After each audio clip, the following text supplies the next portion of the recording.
September 23, 1884. The night Beatrice Langston's world burned. Flames consumed her bakery, the building collapsing in showers of sparks and ash. In the root cellar beneath, she held a wounded man in the darkness, listening to the roar of fire above, wondering if they would live or die. In his blood-stained hand, he still clutched a piece of cornbread, the bread she had baked that morning, the bread he had been buying every Wednesday and Saturday for 6 months. To understand how they arrived at this moment, how love and bread and stubbornness led two people into a stone cellar while the world burned above them, we must go back 3 months, to the summer when everything changed. The first thing you need to know about Beatrice Langston is that she learned to bake before she learned to read. Her mother, a freed slave with hands that could coax miracles from flour and water, had taught her that bread was more than food. It was memory made solid, love made visible, hope that could be held in human hands. The second thing you need to know is that Beatrice had spent her entire life being told she took up too much space. At 34 years old and 285 pounds, she moved through the world like a woman apologizing for her own existence. Her bakery, Langston's Hearth, sat on the eastern edge of Silverstone Ridge, Montana, squeezed between a hardware store and an abandoned stable.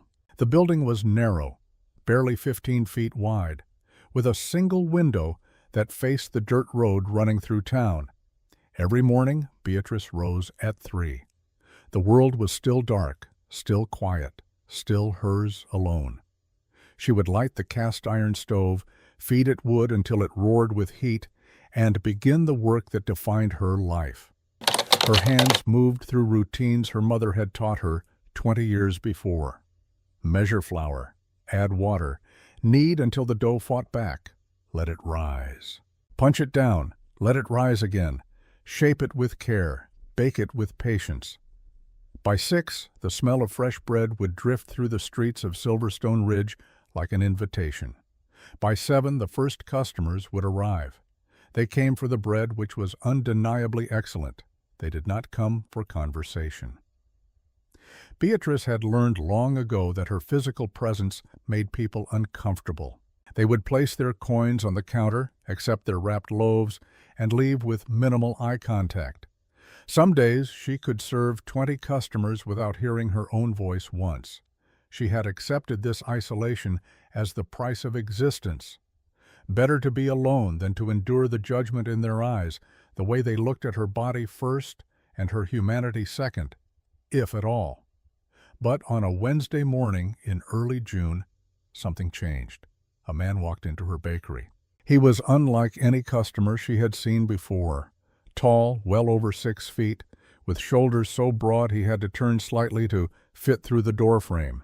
His hair was steel gray, his beard thick and unkempt. His face was all hard angles, cheekbones sharp enough to cut, eyes the color of winter sky. A scar ran from his left temple down to his jaw, white and raised against his weathered skin. He wore buckskin and fur despite the summer heat. His boots were handmade, worn from years of walking. He smelled like pine smoke and leather and something wild that had no name. Beatrice froze behind her counter. Mountain men came to town occasionally, but they usually went straight to the saloon or the general store. They did not visit bakeries. The man approached the counter with slow, deliberate steps. His eyes swept across the shelves, taking in the loaves of sourdough, the biscuits, the pies cooling on wire racks. Finally, his gaze settled on a small stack of cornbread in the corner. 2 pieces, he said. His voice was rough from disuse, each word carefully shaped, as if speaking required great effort. Beatrice wrapped 2 pieces of cornbread in brown paper, her hands trembling slightly. 20 cents. He placed a quarter on the counter, then added something else. A small gold coin, no bigger than her thumbnail. It was worth at least $2, 10 times what the bread cost. I cannot accept this, Beatrice said, pushing the gold coin back toward him. The man looked at her directly for the first time. His gaze was intense, penetrating, as if he could see through flesh and bone to the frightened woman hiding inside. He did not speak. He simply placed his large hand over hers, gently pushed the coin back toward her, and gathered his wrapped cornbread. Then he did something that would become ritual for the next 6 months. He walked to the small table by the window, sat down in the chair that groaned under his weight, and carefully unwrapped one piece of cornbread.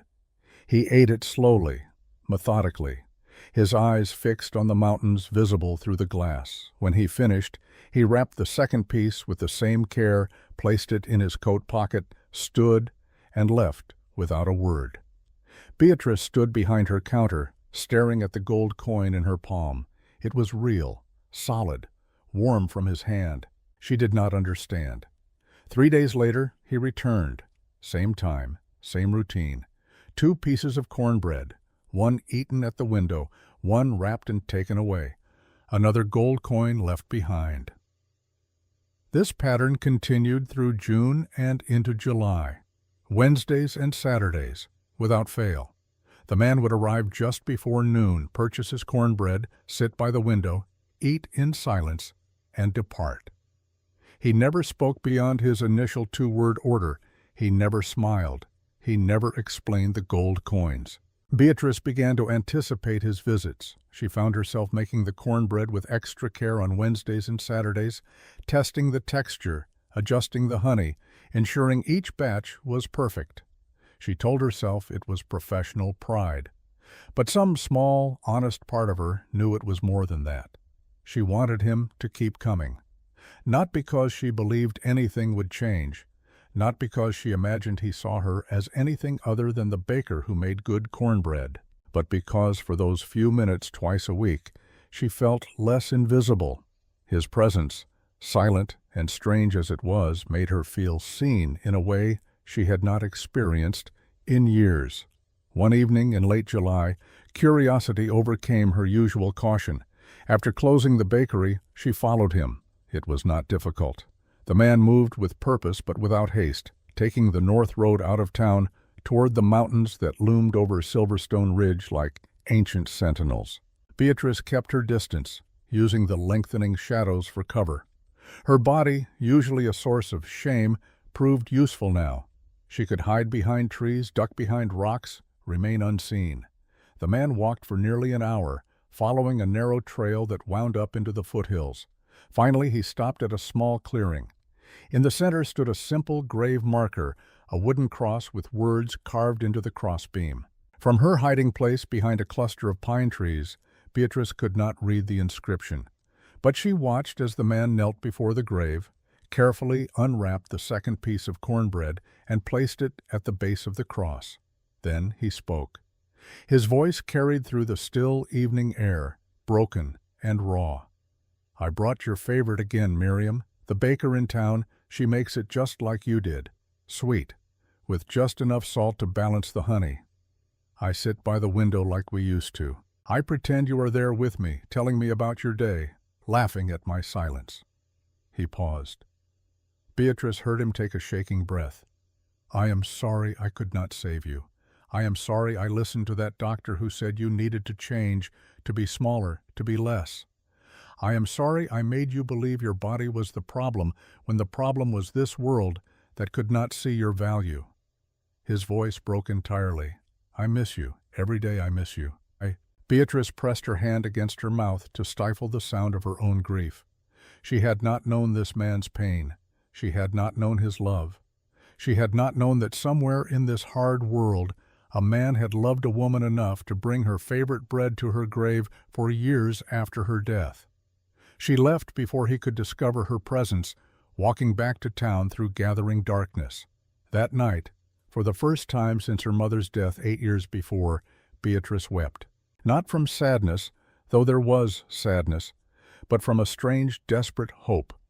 If this man had loved someone once, if he had seen past flesh to the soul beneath, then perhaps such love was possible. Perhaps she was not condemned to permanent solitude. Perhaps someone, somewhere, could see her. August brought heat that shimmered off the dirt roads and turned the bakery into an oven within an oven. Beatrice's dresses clung to her body, sweat soaking through the fabric within hours. She moved slower in the heat, her heart laboring in her chest, her breath coming short.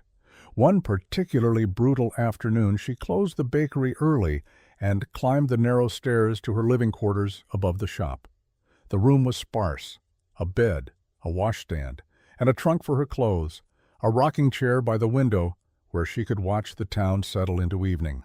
She sat in that chair now, fanning herself with a piece of cardboard, when she noticed an envelope had been slipped under her door. Her name was written on the front in careful script. Inside, she found a single piece of paper with a message that stopped her heart. Dear Miss Langston, I will be arriving in Silverstone Ridge on August 20th to discuss a business proposition that I believe will be of significant interest to you. I have sampled your baked goods and find them to be of exceptional quality. I trust we can come to a mutually beneficial arrangement. Respectfully, Conrad Merrick, Merrick Development Company, Chicago, Illinois. August 20th was 3 days away. Beatrice read the letter 5 times, trying to understand what it meant. A business proposition from Chicago. Someone had been sampling her goods. Someone thought they were exceptional. For a moment, she allowed herself to imagine. Perhaps this Conrad Merrick wanted to buy her recipes. Perhaps he wanted to distribute her bread to larger markets. Perhaps this was the opportunity that would finally lift her from the edge of poverty where she had balanced for so many years. But deeper instincts whispered warnings. Men like Conrad Merrick, men from Chicago with development companies, did not travel to remote Montana towns to help struggling bakers. They came because they wanted something. The question was, what? She would find out soon enough.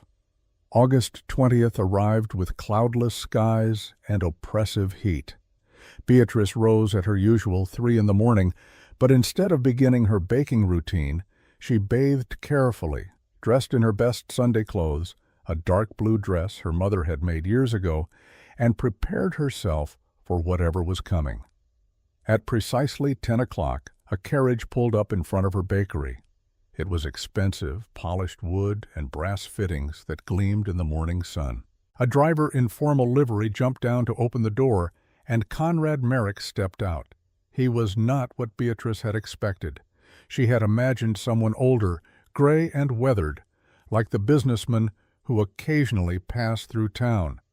But Conrad Merrick was perhaps 42, with dark hair slicked back with pomade, a face that was handsome in the way expensive things are handsome, carefully maintained, and symmetrical. He wore a suit that probably cost more than Beatrice earned in 6 months. His shoes were so polished they reflected the sun like mirrors. He entered the bakery with the confidence of a man accustomed to doors opening when he wanted them to.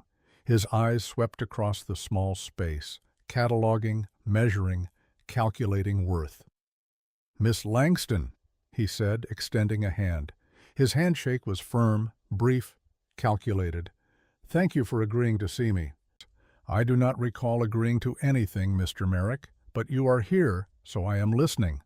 A smile flickered across his face, there and gone. "Direct. I appreciate that. Shall we sit?" They sat at the table by the window. Beatrice poured coffee from the pot she kept warm on the stove. Conrad accepted the cup, but did not drink, simply held it as if it were a prop in a performance. "I will be honest with you, Miss Langston. I have been traveling through these mountain towns for the past year, looking for opportunities. Quality establishments that, with the right investment and guidance, could become something extraordinary. And you believe my bakery is one of those establishments?" "I know it is." He leaned forward, his eyes bright with practiced enthusiasm. "I have sampled your bread. I have spoken to people in this town. You have genuine skill, authentic quality. But you are limited by location, by resources, by scale." Beatrice sipped her coffee, saying nothing. Conrad continued, "I am building a network, Miss Langston, a chain of hotels along the new railroad lines. Each hotel will need a bakery, a source of reliable, high-quality goods. I want your recipes to form the foundation of that operation. I want you to become the master baker for the Merrick Hotel collection." The words hung in the air, seductive and dangerous. "What exactly are you proposing?" Beatrice asked. Conrad pulled a document from his jacket pocket, unfolded it on the table. I am prepared to purchase your bakery for $1,500. You would remain as head baker with a guaranteed salary of $100 per month.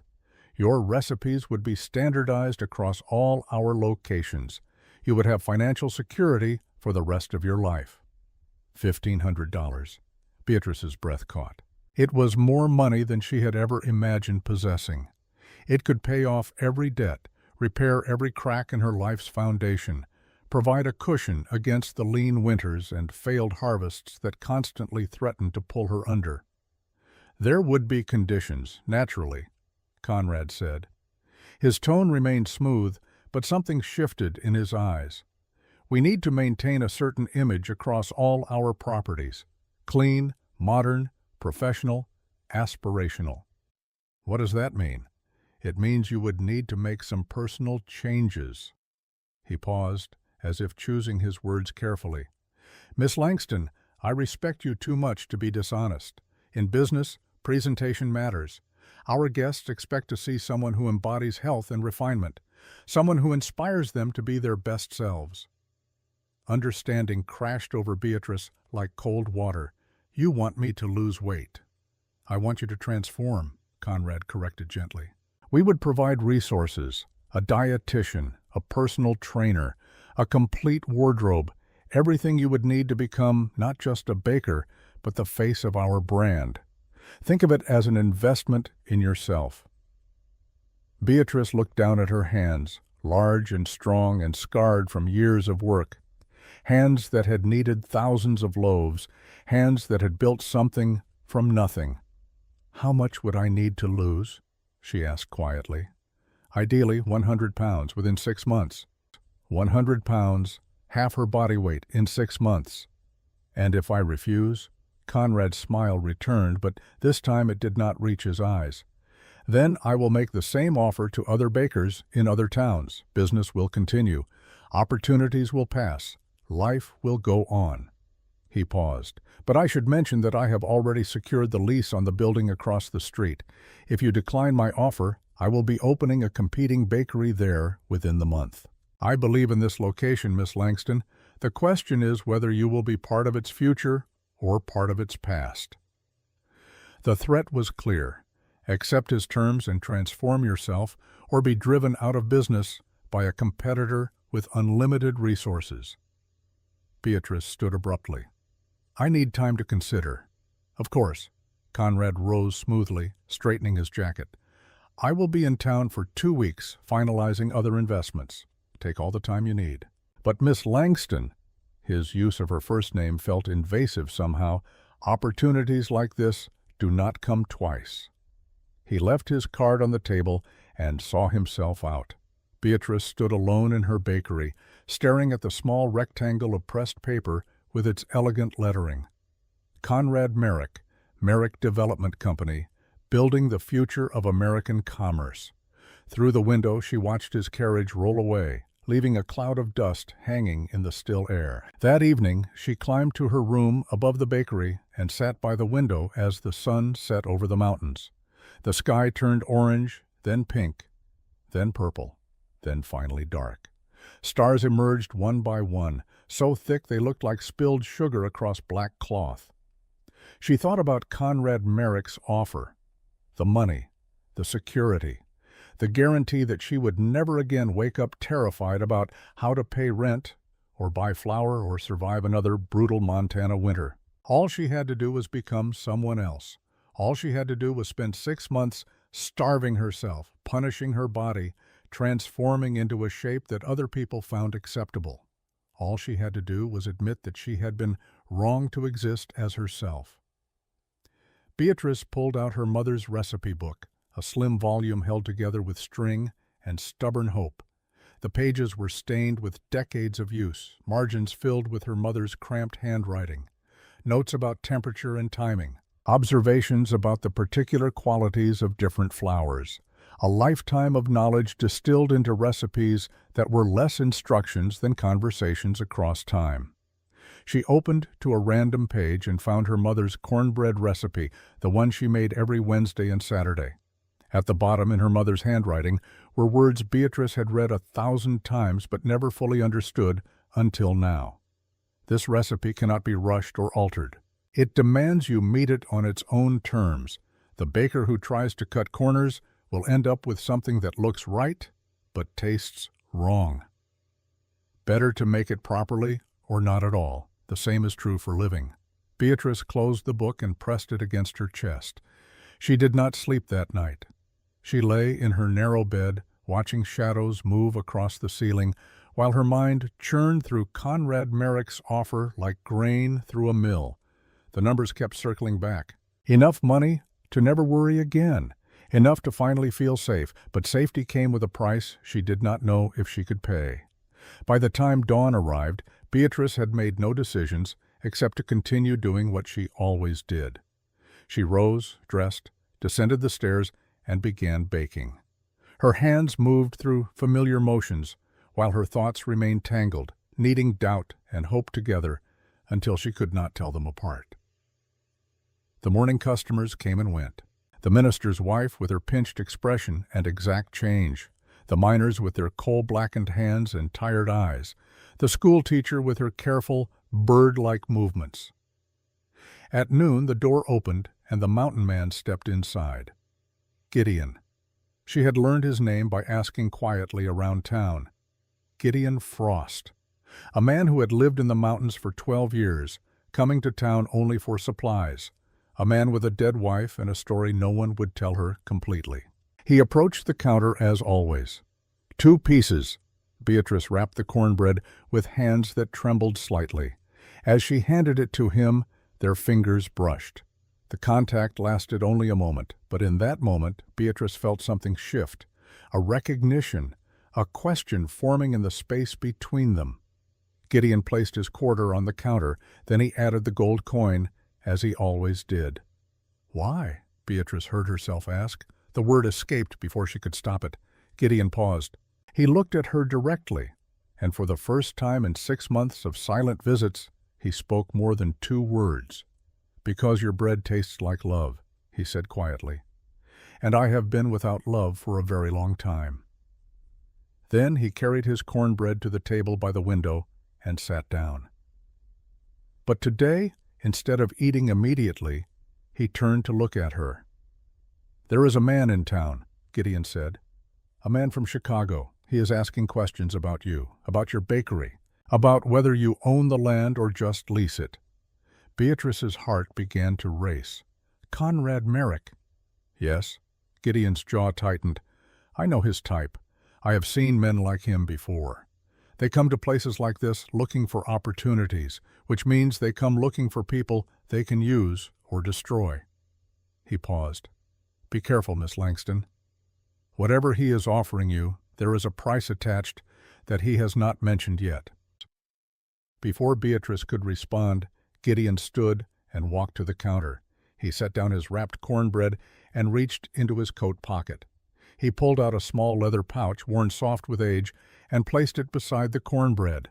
Inside the pouch, Beatrice would later discover, were $2,500 in gold coin, carefully wrapped in cloth. "I need you to keep this safe for me," he said. "If something happens, if I do not come back, I need you to take it to the sheriff and tell him everything I am about to tell you." Beatrice stared at the pouch. "I do not understand." Gideon looked toward the window, toward the mountains beyond. When he spoke again, his voice carried the weight of years. 12 years ago, my wife Miriam died of heart disease. The doctor said her weight was killing her. He put her on a diet so severe it destroyed her health faster than the disease. She died believing her body had betrayed her, that she was fundamentally wrong, that her existence was a burden to everyone who loved her. He turned back to Beatrice, and his winter sky eyes were bright with unshed tears. She was not wrong. The world was wrong, and I was wrong for not telling her that every single day, for not fighting harder against the voices that told her to be smaller, to be less, to apologize for taking up space. Gideon picked up the leather pouch and held it out to Beatrice. Miriam left a will, a secret will that her family tried to destroy. In it, she left $5,000 to a woman she saw in a dream, a woman with dark skin and gifted hands who would one day open a bakery in this town, a woman who would need help standing up to men who wanted to control her. Beatrice's hands shook as she accepted the pouch. "I do not know what you are saying." "Conrad Merrick is Miriam's nephew," Gideon said. "His father was Miriam's younger brother. He knows about the will. He knows you are the woman Miriam described, and he will do anything to make sure you never claim that inheritance, because if you die or abandon your bakery within 15 years, the money goes to him instead."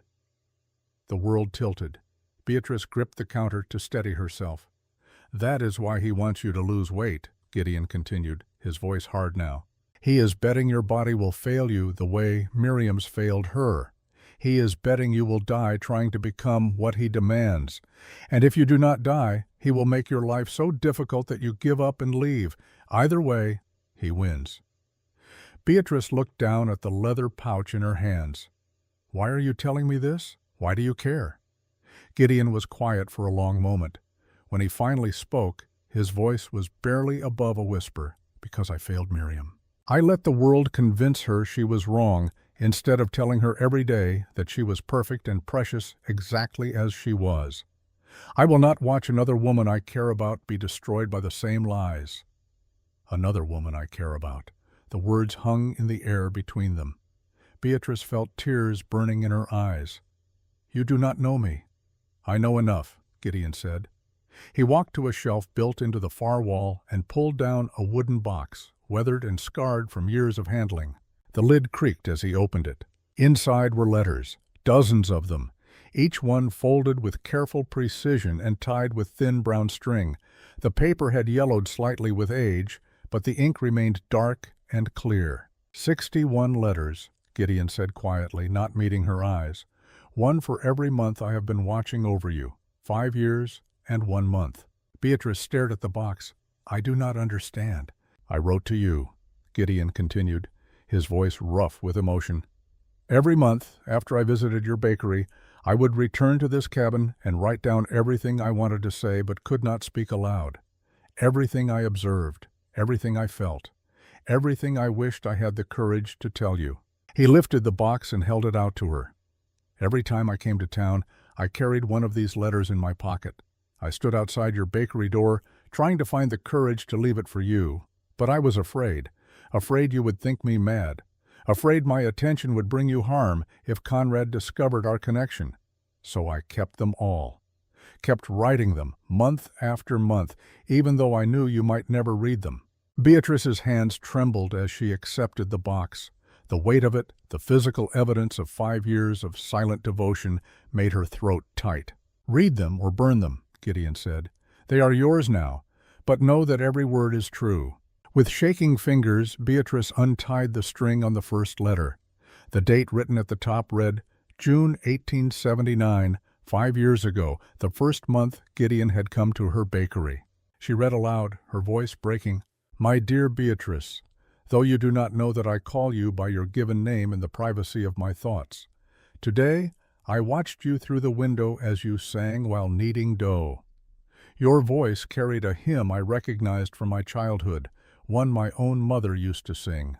You have her same gentle strength, the kind that persists even when the world offers nothing but hardship in return. I do not know if you are aware of how the light falls across your face when you work, how your expression softens with concentration, how your hands move with such practiced grace that it seems less like labor and more like prayer.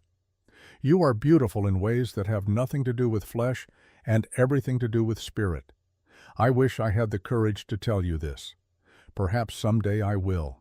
Until then, I remain yours in silent watch. G." Tears blurred Beatrice's vision.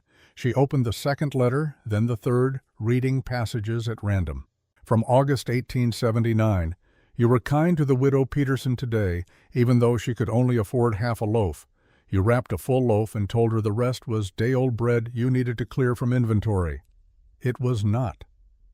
It was fresh from the oven. You sacrificed profit for compassion. This is why I love you." From December 1880. "The winter has been hard on you. I can see it in the way you move more slowly, in the dark circles beneath your eyes. I wish I could help. I wish I could carry your burdens for even one day. But I know you would refuse such help, would see it as charity rather than love. So I continue to watch, to bear witness, to ensure that if you fall, someone will be there to catch you. From March 1882, you sang a different hymn today, Amazing Grace. When you reached the line about a wretch like me, your voice caught. You stopped kneading for a moment, your hands pressed flat against the dough, your head bowed. I wanted to break down your door and tell you that you are not a wretch. You are grace itself, amazing and undeserved and precious beyond measure. Beatrice could not continue reading. She closed the letter and pressed the box against her chest, overwhelmed by the depth of feeling contained in these pages. 5 years, she whispered. You have been loving me for 5 years. Longer, Gideon admitted. The letters only began after the first month. I loved you from the first moment I saw you, but it took me a month to find the words. I know you rise at 3 every morning to make bread for people who barely acknowledge you exist. I know you sing when you knead dough, old hymns your mother taught you. I know you sit by your window every night and watch the stars like you are searching for answers in the sky. I know you are lonely and strong and tired of fighting alone. How do you know these things? Because for 6 months I have been watching over you, Gideon said simply. Not to intrude, not to demand anything, just to make sure you are safe. Because this world is cruel to women like you, and someone needed to bear witness to your worth. Beatrice could not speak, could not breathe, could not process what she was hearing. Gideon picked up his cornbread. The pouch contains proof of Miriam's will. If anything happens to me, take it to the sheriff. Tell him Conrad Merrick is trying to steal your inheritance. Tell him I said to dig up the truth. Where are you going? To make sure Merrick understands that you are not alone, that you have protection, that if he tries to hurt you, there will be consequences. Please, Beatrice said, do not do anything dangerous. Gideon looked at her one last time. In his eyes she saw things she had never expected to see directed at her. Tenderness, respect. Something that might have been love if she dared to name it. Everything worth doing is dangerous, Miss Langston. I learned that too late to save Miriam. But I am learning it in time to fight for you. Then he walked out of the bakery into the bright August afternoon, and Beatrice stood alone with a leather pouch full of secrets and a heart full of impossible hope. That night she opened the pouch. Inside she found documents, legal papers detailing Miriam Frost's last will and testament. She found letters, dozens of them, written in a woman's careful hand. She found a photograph, yellowed with age, showing a large woman with kind eyes and a gentle smile, standing beside a younger version of Gideon Frost.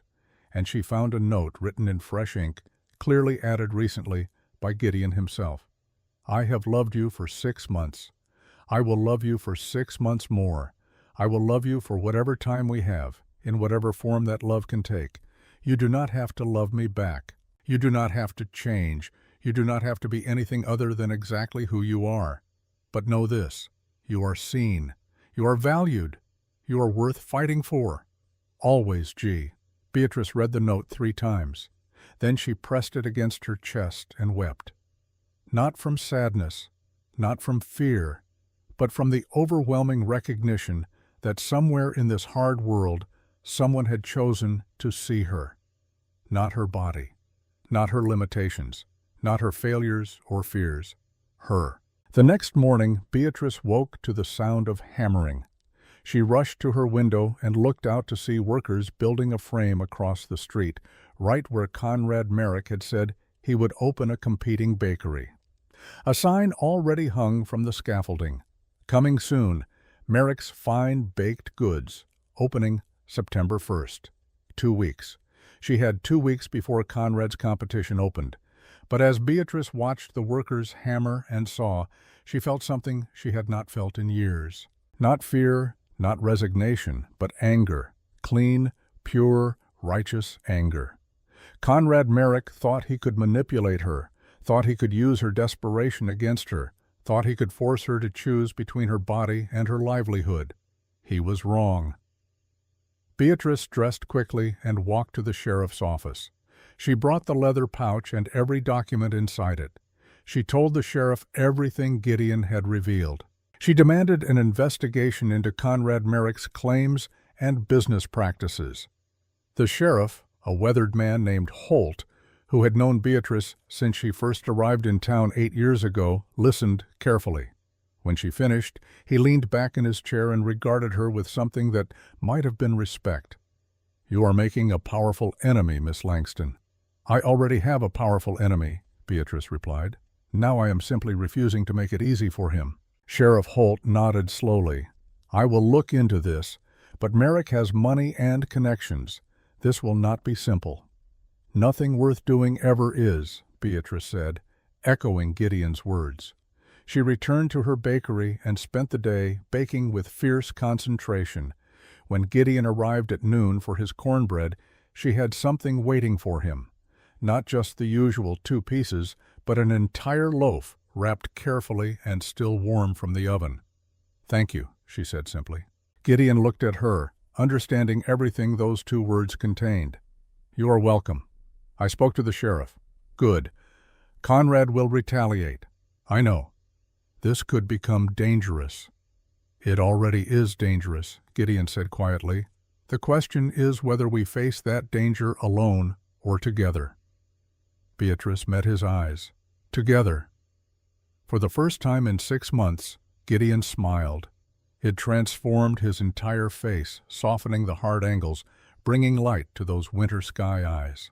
"Then we fight," he said. But as Beatrice would discover in the days to come, Conrad Merrick's retaliation would arrive faster and more viciously than either of them anticipated. Because that very night, as Beatrice closed her bakery and prepared for bed, a rider arrived at Conrad's hotel with urgent news. The telegram read, "Investigation initiated.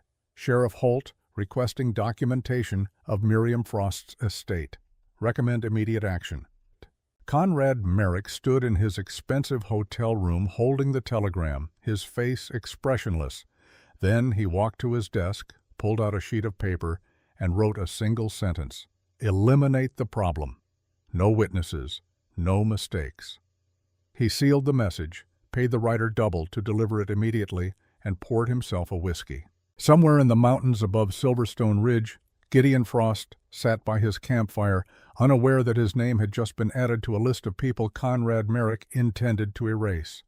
And in her small room above the bakery, Beatrice Langston fell asleep holding Gideon's note against her heart, dreaming of a future where she did not have to choose between love and survival. She did not know that in exactly 4 months she would be kneeling in the snow, holding that same man in her arms while his blood soaked into the frozen ground. She did not know that the fight she had just chosen would cost her everything she had built. She did not know that the price of standing firm would be paid in fire and blood and loss. But she would learn. They both would. Because Conrad Merrick had just declared war, and in war everyone pays. September arrived in Silverstone Ridge with the kind of crisp, golden mornings that made you believe the world could be beautiful, even when everything was falling apart. Beatrice Langston stood at the window of her bakery, watching workers put the finishing touches on Conrad Merrick's competing establishment across the street. The sign gleamed in the early light, Merrick's Fine Baked Goods. Through the sparkling clean windows, she could see marble countertops, glass display cases, and equipment so new it still had manufacturer's tags attached. Her own bakery, by comparison, looked exactly like what it was. A narrow, weathered building with mismatched furniture, a temperamental stove, and floors worn smooth by years of use. Everything in her shop had a story. Everything had been earned through sweat and sacrifice. But to anyone walking past, comparing the two establishments, the choice would seem obvious. New and shining always defeated old and worn. At least, that was what Conrad Merrick was counting on. The grand opening was scheduled for September 15th, just 2 weeks away. Beatrice had spent the intervening days since her conversation with Gideon preparing for battle. She had reorganized her recipes, improved her displays, and lowered her prices as much as she could afford. But deep down, she knew it would not be enough. Conrad had unlimited resources. She had only stubbornness and skill. It was not a fair fight. But Beatrice had learned long ago that life was not interested in fairness. Gideon had not returned to the bakery since the day he revealed Conrad's plan. Beatrice told herself this was for the best. If Conrad discovered their connection, it would only give him another weapon to use against her. Better that Gideon stayed hidden in the mountains, safe from whatever retaliation Conrad might devise. But she missed him. She missed the quiet companionship of his presence, missed the way he ate her cornbread with such reverence, as if each bite were a prayer, missed knowing that someone in this world saw her value. But on the morning of September 10th, Beatrice arrived at her bakery before dawn to find the door standing slightly ajar. Her heart hammering, she pushed it open. The destruction was surgical. Her flour barrels had been opened, lamp oil poured into each one. 50 pounds of flour ruined. Her yeast containers stood open, the cultures dying. And worst of all, her sourdough starter, maintained for 8 years, had been dumped into the sink and washed away. Beatrice stood in the center of her violated bakery, understanding with cold clarity Conrad Merrick had struck first. She spent the next hours cleaning what she could, her hands shaking with rage and fear. She sent urgent word to suppliers for emergency flour and yeast. The sourdough starter could not be replaced, but perhaps she could rebuild from scratch. Later that morning, after she had salvaged what little remained, an unexpected visitor arrived at her door. A woman stood at the door of the bakery, thin to the point of gaunt, with dark circles under her eyes and hands that trembled as she knocked. She wore a faded dress that had been mended multiple times. Her hair, once blonde, was streaked with premature gray. "Miss Langston?" the woman asked. Her voice was hoarse, as if she had been crying. "Yes. How can I help you?" The woman glanced over her shoulder, checking the street, then stepped quickly inside. "My name is Ida Thornton. I need to speak with you privately. It is a matter of life and death." Beatrice locked the bakery door and led Ida to the back room, away from the windows. Up close, she could see that the woman had been beautiful once, before whatever hardship she carried had carved away everything soft. "What is this about?" Beatrice asked. Ida's hands twisted together in her lap. "I am the baker Conrad Merrick hired to run the shop across the street." Beatrice went very still. "I do not want to do this," Ida continued quickly. "I do not want to destroy your business. I do not want any part of Conrad Merrick's schemes, but I have no choice." "There is always a choice. Not when someone has your child." Ida's voice broke. "Not when they promise to kill him if you refuse." The words landed like stones in still water. Beatrice felt the world tilt slightly. "Tell me everything," she said quietly. And Ida did. Her husband had died 9 months ago in a mining accident, leaving her with debts and a 6-year-old son named Samuel. She had tried to manage, taking in laundry and mending, but it was not enough. The debts grew.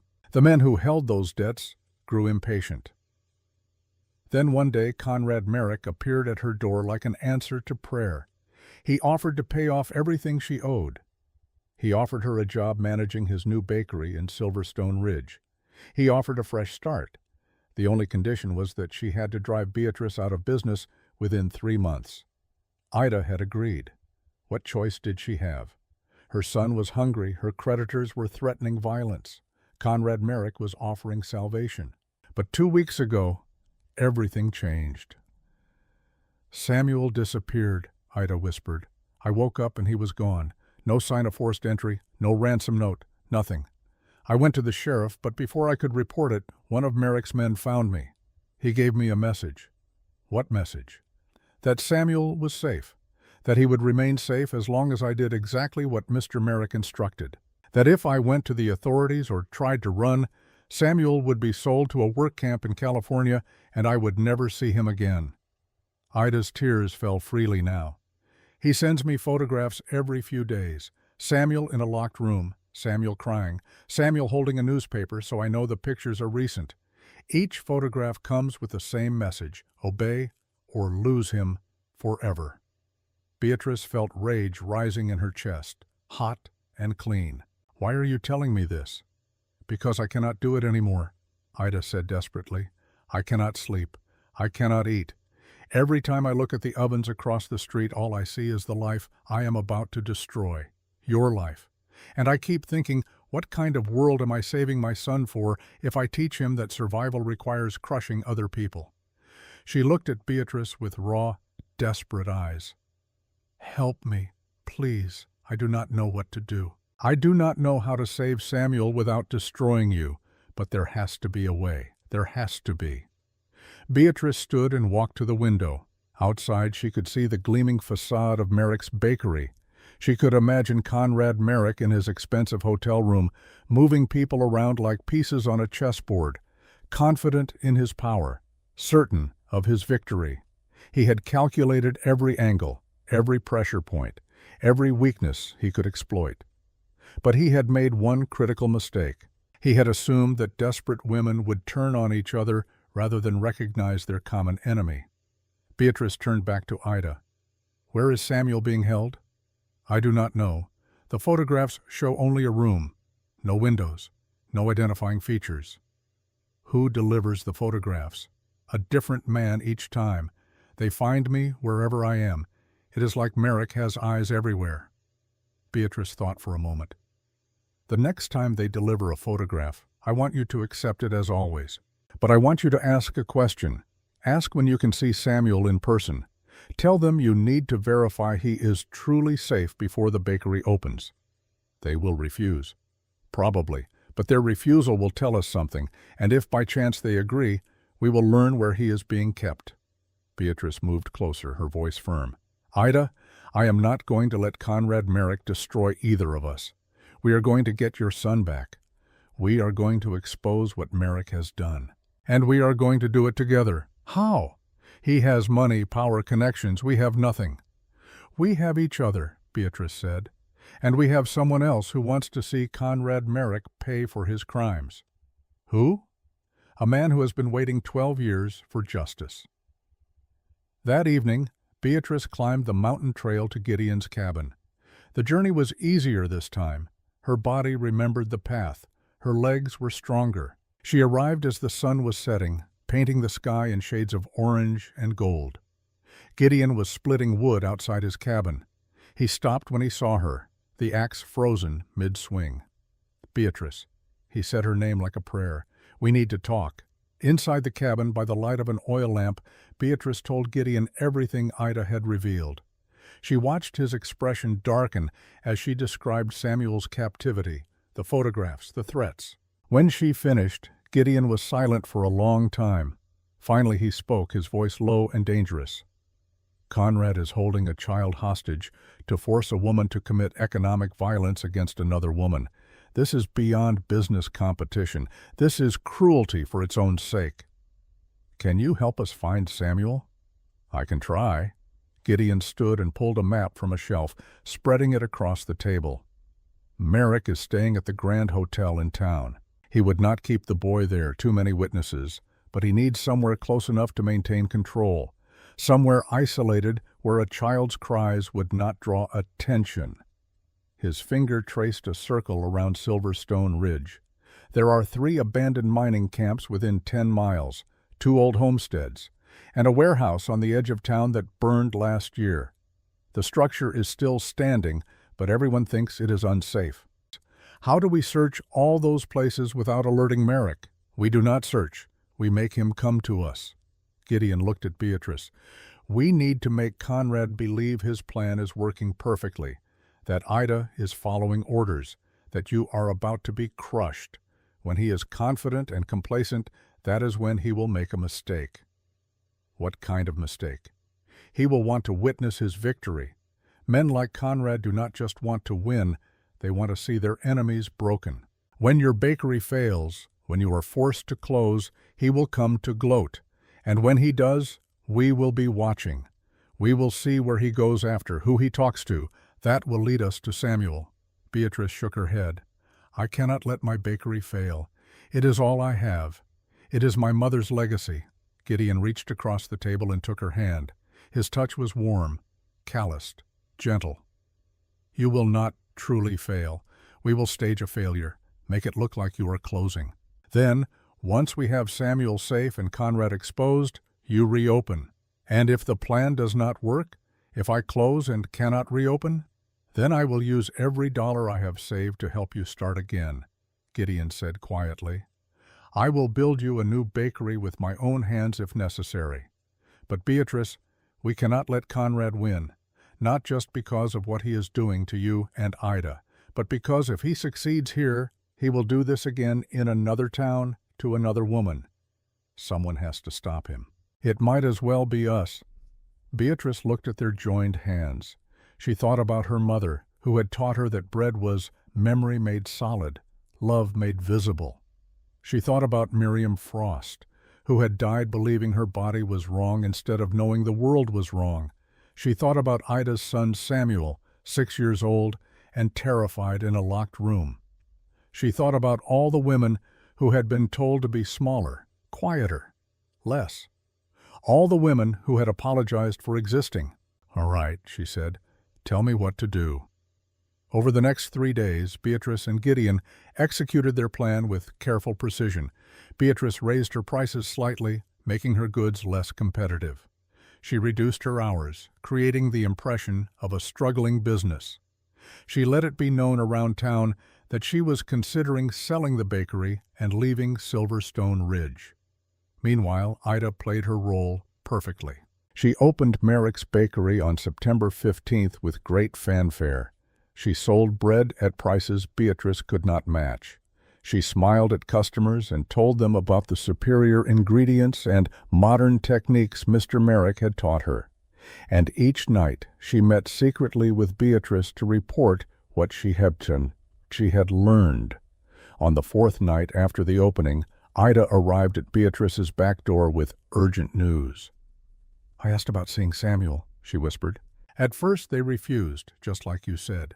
But then today, one of Merrick's men told me that if I meet certain sales targets this week, Mr. Merrick will arrange a brief visit. Did he say where? No, but he said it would be soon, within days. Beatrice felt hope flare in her chest. Then we wait, and we watch. The waiting was torture. Each day Beatrice watched customers stream past her bakery to enter Ida's gleaming shop across the street. Each day her sales dwindled further. Each day the fiction they were creating became a little more real. And each day she wondered if they had made a terrible mistake. On September 22nd, exactly 1 week after Merrick's Bakery opened, Beatrice sold only 3 loaves of bread. It was her worst day in 8 years of business. That night, Conrad Merrick came to visit. He arrived just before closing, entering the bakery with the satisfied smile of a man who had predicted the future and watched it unfold exactly as planned. Miss Langston, he said, looking around at the empty shop, I heard business has been difficult lately. I wanted to offer my condolences. Beatrice forced herself to meet his eyes. What do you want, Mr. Merrick? I want to help. He pulled a document from his jacket. My original offer still stands. $1,500 for your bakery, though given current circumstances, you might consider it generous. And the conditions? Do I still need to lose 100 pounds? Conrad's smile widened. Actually, no. I have reconsidered that requirement. I have found a baker who better suits my needs. You would be free to take the money and start over somewhere else, somewhere your talents might be better appreciated. It was everything Beatrice could do not to spit in his face. He was offering her escape with one hand while holding a child hostage with the other. The hypocrisy was breathtaking. I need time to think, she said. Of course, but do not take too long. I would hate for you to lose everything when you could walk away with something. After he left, Beatrice stood alone in her darkening bakery and allowed herself one moment of despair, because she realized with sudden clarity that even if they rescued Samuel, even if they exposed Conrad's crimes, she had still lost something precious. The customers who had abandoned her would not all return. The trust she had built over 8 years had been shattered in 7 days. Her business had been wounded in ways that might never fully heal. But then she remembered Gideon's words. Everything worth doing is dangerous. She locked the door, climbed the stairs to her room, and prepared for what would come next. The following morning, Gideon was waiting outside her bakery before dawn. "He is moving," Gideon said without preamble. "I have been watching Merrick's hotel. Last night one of his men left in a wagon. I followed him to the old burned warehouse at the edge of town. He went inside for approximately 10 minutes, then left. I waited until he was gone, then approached carefully. I heard a child crying in it." Beatrice's heart leaped. "Samuel?" "I believe so, but Beatrice, there is more." Gideon's expression was grave. "After the man left the warehouse, I continued following him. He did not return to the hotel. He went to a house on the outskirts of town and met with 2 other men. I recognized one of them. His name is Caleb Vance. He has a reputation as an enforcer, someone you hire when you want violence done quietly." "What are you saying?" "I am saying that Conrad is planning something beyond economic competition. I think he intends to ensure you cannot rebuild even if you wanted to. I think he is planning to remove you as a threat permanently." Fear coursed through Beatrice, cold and sharp. "When?" "Soon. Perhaps tonight, after Ida's visit with Samuel. Once Conrad has secured Ida's complete cooperation, you become expendable." "Then we move today, now. We get Samuel out of that warehouse before Conrad can use him as leverage anymore." Gideon nodded. "I will handle the rescue. I need you to stay visible in town. Go about your normal routine. Give Conrad no reason to suspect we know about Samuel's location. I want to help." "You will help by being safe," Gideon said firmly. "Beatrice, I cannot do what needs to be done if I am worrying about your safety. Please, trust me." Beatrice wanted to argue, but she saw the fear in his eyes, fear for her, and she understood. He had failed to protect Miriam. He would not survive failing to protect Beatrice too. "Be careful," she whispered. Gideon pulled her close, wrapping his arms around her. She felt his heart beating against her chest, steady and strong. When he spoke, his lips brushed her hair. "I will come back to you. I promise." Then he released her and disappeared into the pre-dawn darkness. Beatrice opened her bakery as usual. She made bread with shaking hands. She served the few customers who still came. She watched the clock, counting minutes, counting hours, praying that Gideon would succeed. At noon, Ida crossed the street and entered the bakery. Her face was pale. "They told me I can see Samuel this evening," she said quietly. 6 o'clock at the burned warehouse." "I know. Gideon is there now," Ida gasped. "What?" "No, if Merrick discovers someone is interfering, he will kill Samuel. Gideon knows what he is doing. Trust him." But even as Beatrice said the words, doubt gnawed at her. What if something went wrong? What if Conrad had anticipated their move? What if Gideon was walking into a trap? The afternoon crept by with agonizing slowness. 3 o'clock, 4 o'clock, 5 o'clock. At 5:30, a boy ran into the bakery, breathless. "Miss Langston, there is trouble at the warehouse. Someone said they heard gunshots." Beatrice's blood turned to ice. She grabbed her shawl and ran. The warehouse was at the eastern edge of town, a skeletal structure of charred wood and collapsed roof beams. As Beatrice approached, she could see a small crowd gathering, drawn by the sound of violence. She pushed through them and saw Gideon. He was on his knees in the dirt, bleeding from his shoulder. 3 men surrounded him. One of them was Caleb Vance, the enforcer Gideon had identified. Vance held a pistol aimed at Gideon's head. In Gideon's arms, protected by his body, was a small boy with dark hair and terrified eyes. "Samuel." "Let the boy go," Vance said coldly. "Mr. Merrick's orders. The boy stays. You die. Simple." "No." Gideon's voice was steady, despite the blood soaking his shirt. "You will have to kill us both. And everyone here is watching. How will you explain that to the sheriff?" Vance glanced at the growing crowd, uncertainty flickering across his face. That was when Beatrice stepped forward. "Caleb Vance," she said loudly, her voice carrying across the crowd. You are holding a child hostage on Conrad Merrick's orders. Everyone here is a witness. If you pull that trigger, you will hang." Vance swung the pistol toward her. "Stay back, woman, or you join him." But Beatrice kept walking. "You want to know why Conrad Merrick wants me destroyed? Because 12 years ago, a woman named Miriam Frost left me an inheritance that rightfully belongs to me. $5,000. Conrad has been trying to steal it by forcing me out of business or killing me outright. That is why he hired Ida Thornton under false pretenses. That is why he kidnapped her son. That is why he sent you to kill Gideon Frost." The crowd murmured. Sheriff Holt pushed through to the front. "What is the meaning of this?" the sheriff demanded. Beatrice pointed at Vance. "This man and his associates are holding Samuel Thornton hostage. They shot Gideon Frost when he attempted a rescue. And they are all acting on orders from Conrad Merrick, who is currently staying at the Grand Hotel." Vance's face went white. He looked from the sheriff to the crowd to his own men, calculating his chances. Then he made his decision. He lowered the pistol. "I want immunity," Vance said. "Full immunity in exchange for testimony against Merrick. I can prove everything. Documents, letters, payment records, all of it." Sheriff Holt nodded slowly. "We can discuss terms. But first, drop the weapon." Vance dropped the pistol. His men followed suit. Beatrice ran to Gideon. He was still holding Samuel, still bleeding, but alive. She helped him to his feet. "You came," he said, his voice weak. "Of course I came. I told you to stay safe. I never promised I would listen." Despite everything, despite the blood and fear and chaos, Gideon smiled. Ida rushed forward and gathered Samuel into her arms, sobbing. The boy clung to her, crying but unharmed. Sheriff Holt organized his deputies to arrest Vance and his men. Then he turned to Beatrice. "I need you to tell me everything, from the beginning." And she did.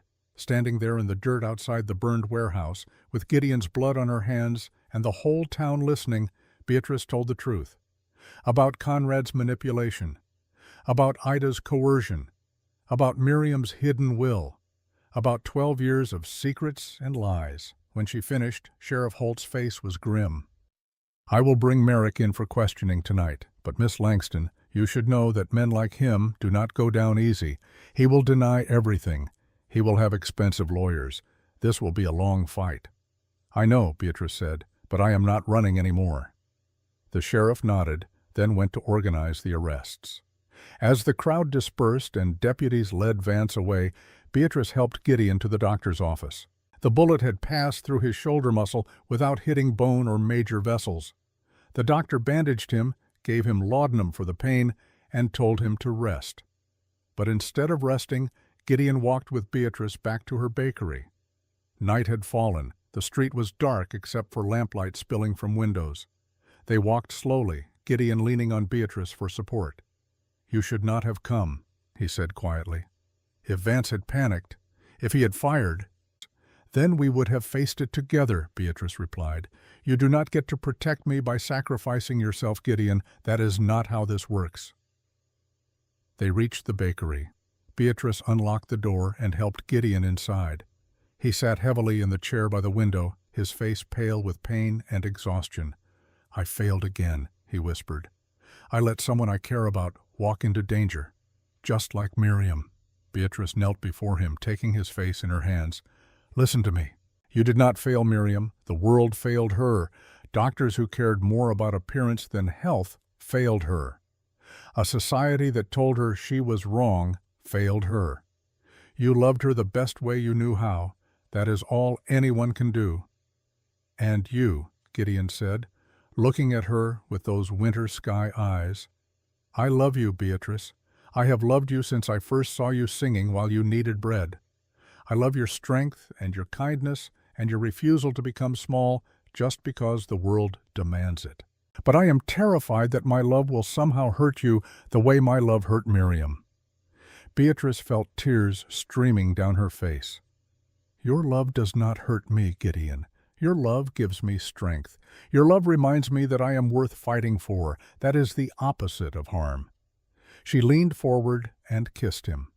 soft at first, tentative, then deeper as he pulled her close with his good arm. The kiss tasted like salt and copper and hope. When they finally parted, Gideon rested his forehead against hers. "What happens now?" he asked. "Now we wait. We let the sheriff do his job. We prepare for whatever Conrad tries next, and we do it together." But neither of them could have predicted what Conrad Merrick would do next, because at that very moment, as Beatrice and Gideon sat together in the darkened bakery, Conrad was not at the Grand Hotel waiting for a rest. He was standing outside Beatrice's bakery with a can of lamp oil in one hand and a match in the other, his face twisted with rage. He had lost his leverage, lost his reputation, lost everything he had carefully constructed. But he would not lose without taking something from Beatrice first. He poured the oil along the base of the bakery wall, struck the match, and dropped it. The flames caught instantly, racing up the weathered wood with hungry speed. Inside, Beatrice smelled smoke. She turned toward the window and saw the orange glow. "Fire," she whispered. Then louder, "Fire!" Gideon tried to stand, gasped in pain as his wounded shoulder protested. Beatrice ran to the door, but the heat drove her back. The flames had already engulfed the front of the building.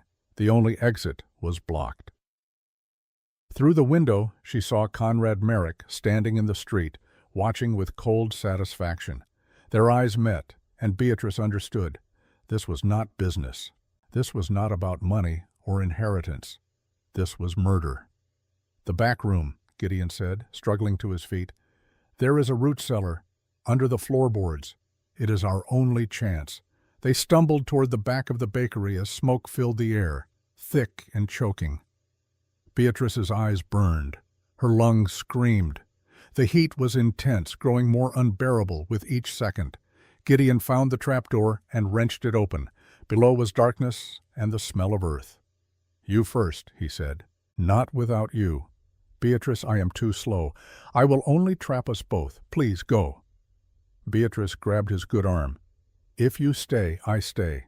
We go together or not at all." Above them, the ceiling groaned. Beams cracked. The building was collapsing. Gideon looked at her one last time, his expression full of love and grief and resignation. Then he kissed her, hard and desperate. "I am sorry," he whispered against her lips. "I am so sorry I could not save you." "You already did," Beatrice said. "You taught me I was worth saving." The ceiling gave way. Everything went dark.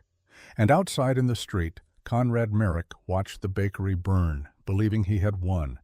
But he had not counted on the root cellar's stone walls, had not counted on the water barrels stored there for emergencies, had not counted on Beatrice's will to survive.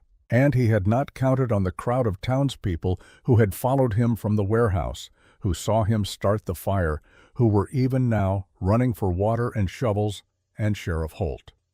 Conrad realized his mistake too late. He turned to run and found himself surrounded. "Conrad Merrick," Sheriff Holt said, stepping forward with handcuffs, "you are under arrest for arson, attempted murder, kidnapping, and fraud. You will hang for this." Conrad's face went slack with shock, then rage, then finally, acceptance. He had gambled everything and lost. In the root cellar, beneath the burning bakery, Beatrice held Gideon in the darkness, listening to the roar of flames above, waiting to see if they would live or die. She thought about her mother, about Miriam, about all the women who had come before her who had been told they were too much and not enough. She thought about bread rising in warm ovens, about dough that fought back, about the way love could be baked into cornbread and carried to mountaintop graves. And she thought about survival, about how it meant more than just breathing. It meant refusing to disappear. It meant taking up space even when the world burned around you. It meant choosing love even when love was dangerous, especially when love was dangerous. Above them, the fire raged. Below them, in the cool darkness, Beatrice held Gideon and waited for morning, because morning always came, even after the longest night. Dawn came slowly to Silverstone Ridge on the morning of September 23, 1884. The sun rose over mountains still capped with early snow, painting the sky in shades of pink and gold that seemed obscene in their beauty, given what had happened in the night. Where Beatrice Langston's bakery had stood for 8 years, there was now only charred wood and smoking ruins. The fire had consumed everything. The ovens where she had baked thousands of loaves, the shelves that had held her mother's recipes, the table by the window where Gideon had sat every Wednesday and Saturday for 6 months, eating cornbread and falling silently in love. All of it gone. Sheriff Holt and his deputies had fought the blaze for 3 hours, forming bucket brigades, desperately trying to save the neighboring buildings. They had succeeded in that much. The hardware store and the old stable remained intact, but the bakery itself was beyond saving. As the first light touched the ruins, the crowd that had gathered during the night began to murmur and shift. They had seen the fire. They had seen Conrad Merrick arrested, dragged away screaming threats and denials. They had seen the building collapse in a shower of sparks and ash, but they had not seen anyone emerge. Miss Langston was inside, someone whispered. Her and that mountain man, Frost. They were trapped. No one could survive that, another voice added. God rest their souls. Sheriff Holt stood at the edge of the ruins, his face grim. He had men searching through the wreckage, but he held little hope. The heat had been too intense, the collapse too complete. Then, from the back of the property, a shout went up. "Sheriff! Here! The root cellar!" Holt ran, his boots kicking up ash. A group of men had found the stone foundation of the old root cellar at the rear of the building. The wooden trapdoor had been burned away, but the stone walls had held. Inside was darkness and the smell of wet earth. And voices, weak, hoarse, but unmistakably alive. "We need ropes," Holt ordered, "and a ladder. Move." 20 minutes later, they pulled Beatrice Langston from the cellar. Her dress was torn and filthy. Her face was streaked with soot and tears. Her hair had come loose from its usual bun, hanging in tangled waves around her shoulders. But she was breathing. She was whole. She was alive. Behind her came Gideon Frost, his shoulder wound reopened and bleeding again, his face pale with pain and smoke inhalation. But like Beatrice, he was alive. The crowd erupted in cheers. Dr. Morrison rushed forward, checking them both for injuries. Beatrice's lungs were damaged from smoke, her throat raw, her hands burned from touching hot stone. Gideon's bullet wound had torn wider when he had helped Beatrice climb from the cellar, and he had lost more blood. But they would live. "How?" Sheriff Holt asked, staring at them in amazement. "How did you survive?" Beatrice's voice was barely a whisper. "Water barrels. In the cellar. We soaked our clothes, covered ourselves. Waited." "For 6 hours?" "For as long as it took." The doctor ordered them both to his office for treatment. But before they could leave, Ida Thornton pushed through the crowd, Samuel clutching her hand. "Miss Langston," Ida said, her voice breaking, "I am so sorry. This is my fault. If I had never agreed to Merrick's plan, if I had been braver from the start." Beatrice reached out and took Ida's hand. "You were trying to save your son. There is no shame in that. Conrad Merrick is responsible for his own crimes, not you. But your bakery, everything you built, it is gone." Beatrice looked at the smoking ruins behind her. She thought about her mother's recipe book, almost certainly burned to ash. She thought about the cast-iron stove that had been her companion for 8 years. She thought about the small room upstairs where she had lived and dreamed and waited for something to change. All of it gone. But she was still here. Gideon was still here. And suddenly, that seemed like enough. "Buildings can be rebuilt," Beatrice said quietly. "What matters is that we are alive, that Samuel is safe, that Conrad Merrick will face justice." "He is already facing it," Sheriff Holt interjected. "I have him locked in a cell. Caleb Vance is singing like a canary, giving me every detail of Merrick's operation. We found documents in Merrick's hotel room, letters, payment records, everything we need to prove fraud, extortion, kidnapping, and now arson and attempted murder. "Will he hang?" Gideon asked, his voice rough. Holt's expression was grim. "That will be for a judge to decide. But between the witnesses who saw him start the fire and Vance's testimony about the other crimes, I would say his chances are not good." Over the next 3 days, Beatrice and Gideon recovered in rooms above Dr. Morrison's office. The doctor had insisted they stay under observation, watching for signs of lung damage or infection. During those 3 days, the town of Silverstone Ridge buzzed with gossip and revelation. The full scope of Conrad Merrick's schemes became public knowledge. How he had manipulated Ida Thornton, how he had tried to steal Beatrice's inheritance, how he had used violence and intimidation to build his business empire. And slowly, shamefully, the people who had abandoned Beatrice's bakery for Merrick's gleaming competitor began to understand what they had been part of. On the 4th day, Beatrice was well enough to leave the doctor's care. She dressed in borrowed clothes, her own having been ruined in the fire, and walked out into afternoon sunlight. The first thing she saw was her bakery, or rather, what remained of it. But something had changed. The ruins had been cleared away. The charred wood and broken stone had been hauled off.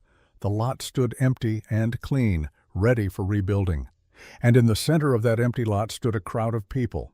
Sheriff Holt was there, Dr. Morrison, Ida Thornton, and Samuel, the school teacher whose name Beatrice had never learned, the minister's wife who had always paid in exact change, the miners who bought bread with coal dust still ground into their knuckles, the hardware store owner, the saloon keeper, dozens of people from Silverstone Ridge holding tools and lumber and bags of nails. As Beatrice approached, Ida stepped forward. "We want to help rebuild," Ida said. "All of us.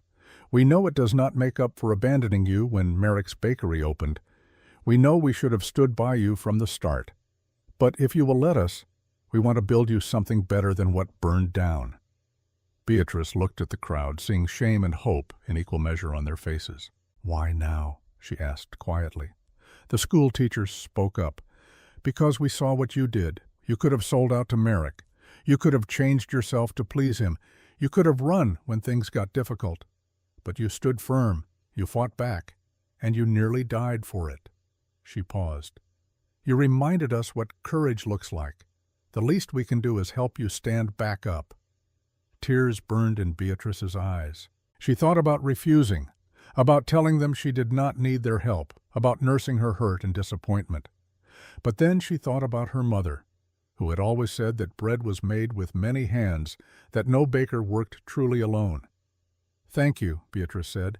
"Yes, I accept your help." The crowd broke into smiles. Tools were distributed, plans were drawn, and slowly, carefully, the work began. Gideon appeared beside Beatrice, his arm in a sling, but his eyes clear. "They mean well," he said quietly. "I know. But it will not be easy, trusting them again." "No," Beatrice agreed. "But perhaps that is part of rebuilding too, not just the building, but the relationships, the community." Gideon nodded. Then he said something that surprised her. "I spoke to Sheriff Holt this morning about Miriam's will." Beatrice turned to him. "And?" "He found the original document in Conrad's hotel safe. It is exactly as I told you. $5,000 left to a woman who would open a bakery in Silverstone Ridge. The description matches you perfectly." He paused. "The money is yours, Beatrice. Legally, rightfully yours." $5,000. Enough to rebuild the bakery 10 times over. Enough to never worry about money again. Enough to start completely fresh anywhere she wanted. "What will you do with it?" Gideon asked. Beatrice looked at the empty lot, at the people already measuring and hammering, at the town that had failed her and was now trying to make amends. "I will rebuild here," she said. "A bigger bakery, with room for Ida to work alongside me, if she wants, with modern equipment and proper ventilation and everything we need to make the best bread in Montana." She smiled. "And I will do it without changing a single thing about who I am." Gideon pulled her close with his good arm. "I would expect nothing less." The rebuilding took 6 weeks. The frame went up first. strong pine beams raised by willing hands, then walls, plastered and painted white, then a roof shingled against the coming winter, then windows, larger than before, letting in more light. Inside, the townspeople contributed what they could. The hardware store owner donated a new cast-iron stove, twice the size of Beatrice's old one. The saloon keeper paid for marble countertops installed by a mason who had once been a customer. The minister's wife organized a collection that raised enough money for glass display cases and proper shelving. Ida worked alongside Beatrice every day, learning recipes, testing batches, preparing for the grand reopening. Samuel helped too, sweeping floors and arranging firewood, his laughter filling spaces that had been silent for too long. And Gideon, once his shoulder healed enough, became the bakery's unofficial carpenter, building tables and chairs and cabinets with patient precision. On November 1st, exactly 6 weeks after the fire, the new bakery opened its doors. It was 3 times larger than the old one, bright and clean and full of possibility. The sign above the door read, "Miriam's Legacy, Proprietors, Beatrice Frost and Ida Thornton." Beatrice had married Gideon in a quiet ceremony 2 weeks earlier, with Ida and Samuel as witnesses and Sheriff Holt giving the bride away. She wore a simple dress, blue like the Montana sky. Gideon wore his cleanest buckskin and a white shirt Ida had made for him. They exchanged vows in the half-finished bakery, promising to love each other through fire and fear and whatever else the world might bring. Now, as the new bakery opened, Beatrice stood behind the counter with her husband beside her, watching customers stream through the door. They came in droves, not just from Silverstone Ridge, but from neighboring towns who had heard the story of the baker who refused to change, the woman who survived fire and fraud, and a powerful man's cruelty. They came for the bread, which was as excellent as ever. But they also came to see Beatrice herself, to meet the woman who had become something of a legend, the baker who had taken up space and refused to apologize, the woman who had chosen love over safety, the survivor who had rebuilt from ash. At noon, during a brief lull, Sheriff Holt entered the bakery. "Miss Langston," he said, then corrected himself with a smile. "Mrs. Frost, I thought you would want to know. Conrad Merrick's trial concluded yesterday." Beatrice set down the loaf she had been wrapping. "And?" "Guilty on all counts. The judge sentenced him to 20 years hard labor. He will spend the rest of his productive life breaking rocks in a prison quarry." "Not death, then, but justice nonetheless."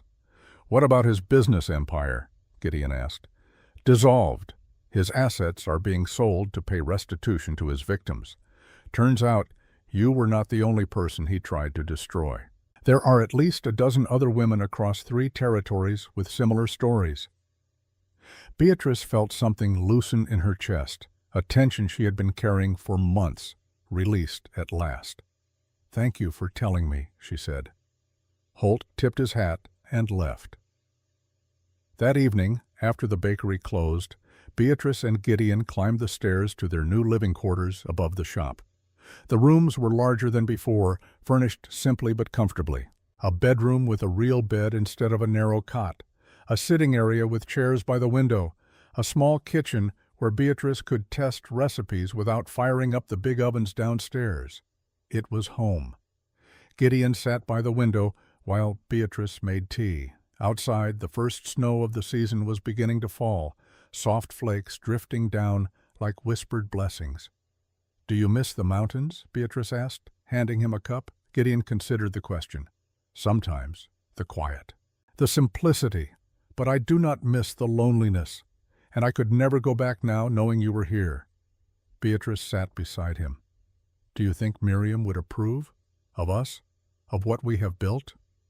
"I think Miriam would be proud," Gideon said quietly. "She wanted her money to help a woman stand strong, to give someone the resources to fight back against people like Conrad. You did that. You honored her legacy better than I ever could have alone." They sat in comfortable silence, watching the snow fall. Then Gideon said, "There is something I need to tell you. Beatrice turned to him, concerned by the seriousness in his tone.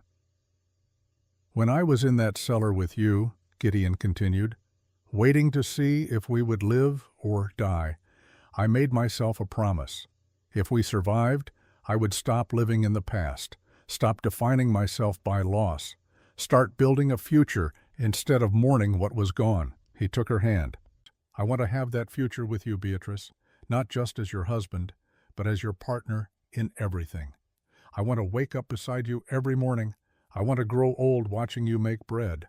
I want to fill this house with love and laughter, and maybe, if you are willing, children who will learn that their worth has nothing to do with their appearance and everything to do with their character."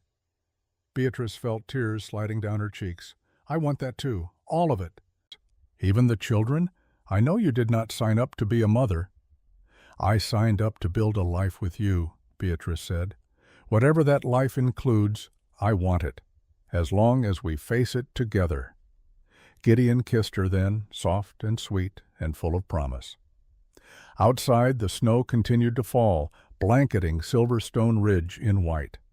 The town was settling in for winter, smoke rising from chimneys, lights glowing in windows, families gathering around dinner tables. And in the bakery below, the ovens cooled slowly, holding warmth against the coming cold.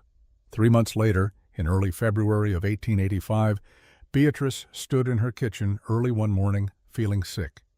She had been feeling sick for several mornings in a row, though by midday the nausea would pass and she would feel fine. Ida, who had experienced this herself, took one look at Beatrice's face and smiled. "You are pregnant," Ida said with certainty. Beatrice stared at her. "I cannot be. I am too old. I am 34. "Women have babies at 34 all the time. When did you last have your monthly courses?" Beatrice thought back and realized with shock that it had been nearly 8 weeks. Dr. Morrison confirmed it that afternoon. Beatrice was indeed pregnant, probably about 2 months along. The baby would arrive in late September or early October. When she told Gideon, he went very still. Then he wrapped her in his arms and held her so tightly she could barely breathe. "I am terrified," he whispered against her hair. "After Miriam, after losing her and the baby together, I am terrified." "I know," Beatrice said, "but I am strong, Gideon, and I have Dr. Morrison, who actually knows what he is doing. And I have you. We will be careful, we will be smart, and we will trust that sometimes love gets a second chance." The pregnancy progressed smoothly through spring and into summer. Beatrice continued working in the bakery, though Ida took on more of the heavy lifting as Beatrice's belly grew. The townspeople watched over her like protective aunts and uncles, constantly offering advice and assistance. In August, Beatrice received a letter. It was from a lawyer in Boston, informing her that her biological mother had passed away and had left Beatrice a small inheritance, $500 and a brief note. The note read, "I was wrong about you. I let fear and vanity blind me to your value. I hope you found happiness despite my failures. Please forgive me if you can." Beatrice read the note twice, then placed it in her mother's old recipe book next to Sarah Langston's cornbread recipe. 2 mothers, both flawed, both trying in their own ways to leave her something of value. She would not forget either of them. On September 30th, 1885, exactly 1 year and 8 days after the fire, Beatrice Langston Frost gave birth to a daughter. The labor was long and difficult. Dr. Morrison stayed by her side for 14 hours, monitoring her heart, her breathing, her strength. Gideon held her hand and whispered encouragement, his face pale with remembered fear. But when the baby finally arrived, pink and squalling and perfect, the fear dissolved into wonder. "A girl," Dr. Morrison announced. "Healthy lungs, good color, strong heartbeat. Congratulations." Gideon cut the cord with shaking hands. Beatrice held their daughter for the first time, feeling the warm weight of her, the impossible miracle of her existence. "What will you name her?" Ida asked.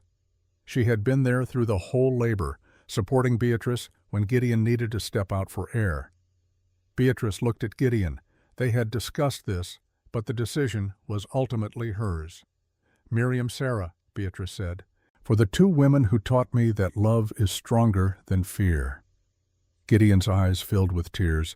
He leaned down and kissed first Beatrice, then the baby. "Welcome to the world, Miriam Sarah Frost," he whispered. "You are so loved." The months that followed were chaotic and exhausting, and more joyful than Beatrice had known life could be. The bakery thrived. Little Miriam grew fat and happy. Gideon proved to be a devoted father, singing to his daughter in a voice rusty from disuse, carrying her around the bakery while Beatrice worked, changing diapers with the same patient precision he brought to carpentry. Ida's son Samuel appointed himself Miriam's protective older brother, warning customers to be quiet so the baby could sleep. And slowly, carefully, Beatrice allowed herself to believe that this was real, that happiness was not something she had to earn through transformation. That love was not conditional on meeting other people's standards, that she was enough exactly as she was. On a summer evening in 1886, nearly 2 years after the fire, Beatrice stood in the doorway of the bakery, watching the sun set over the mountains. Miriam was asleep in Gideon's arms. Ida and Samuel were cleaning the ovens, their voices carrying through the warm air. A wagon rolled down the main street, kicking up dust. Children played in the fading light. Somewhere, someone was playing a fiddle. It was ordinary, simple, perfect. Gideon came to stand beside her, their daughter nestled against his chest. "Happy?" he asked.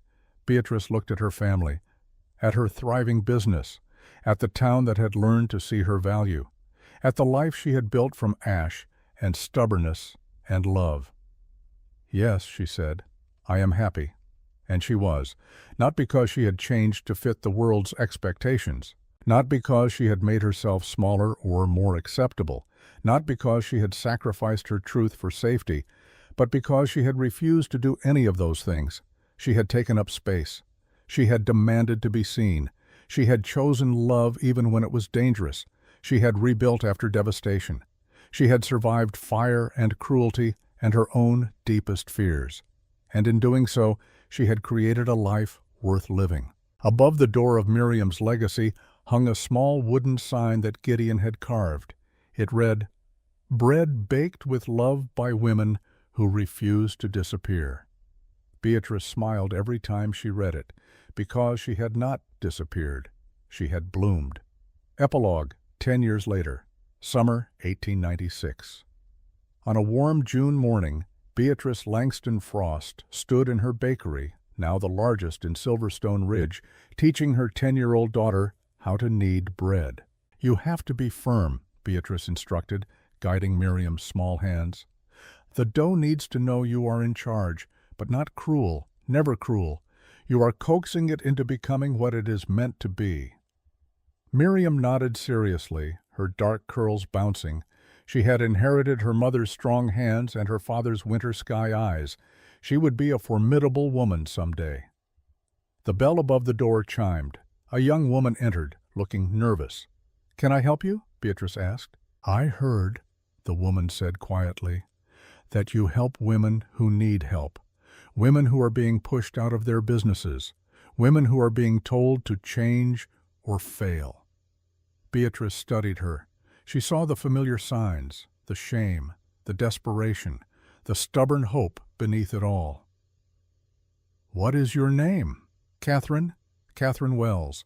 I run a dress shop 3 towns over. A man from Chicago has been trying to force me out. He says I need to be thinner, prettier, more refined if I want to keep my shop." Beatrice exchanged a look with Ida, who was preparing pies at the back counter. Then she smiled at Catherine Wells. "Come in," Beatrice said. "Sit down, have some bread, and tell me everything." Because Beatrice Langston Frost had learned that surviving was not enough. You had to help others survive too. You had to pass on the lessons you had learned in fire. You had to build a world where women did not have to apologize for existing. And that work, Beatrice knew, was never finished. But it was always, always worth doing. The end, based on a true story. In 1886, Beatrice Frost became one of the first black women to own a successful bakery in Montana Territory. She never lost a pound. She gained a family, a legacy, and a reputation for helping women fight back against exploitation. Her bakery operated for 43 years. Her great-granddaughter still uses her cornbread recipe.